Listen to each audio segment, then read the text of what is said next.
have to save first. Ibig sabihin, mag-ipon ka muna bago ka gumastos.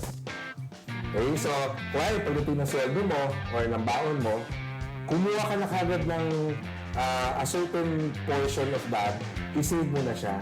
Tapos yung matitira, pwede mo na siyang ubusin or gastusin.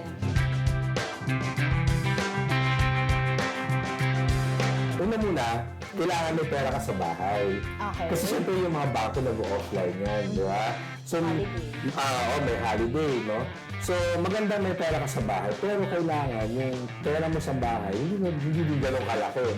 Yung savings mo, maganda siya nasa bangko kasi una-una, kikita siya ng interest. Kahit na mali ka, kikita pa rin yun. Pangalawa, mas secure yung pera mo sa bangko. Kasi, siyempre, knock on wood, hold upin yung bangko, hindi naman din matatangay yung pera mo kasi may insurance yung bangko. Pero ako meron akong alkansya sa bahay. Isa sa mga magandang strategy din para makapag-ipon, yung ginagawa mong game or laro, yung pag-iipon. No? So ako, isa sa mga, ginagawa ko siya nung college ako. Every time na makakakuha ko ng 5 pisong coin, hindi ko siya pwedeng gastusin. Okay. So pagdating ko sa bahay, meron akong alkansya ng 5 pisong coin.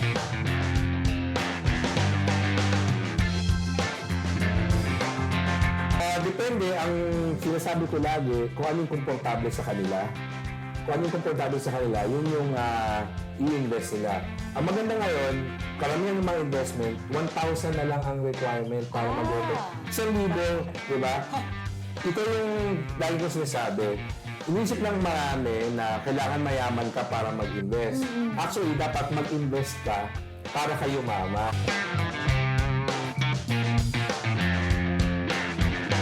Pagkuha nyo ng baon ninyo, tabi na kayo ng certain amount.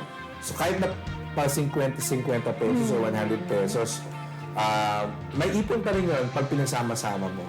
Ngayon yung sa mga kababayan natin na talagang eksakto lang yung kinikita sa gastos, sabi ko nga kanina, kung wala ka na talagang matipid, pupunta ka na dun sa kabilang side ng equation, which is maghahanap ka ng extra income.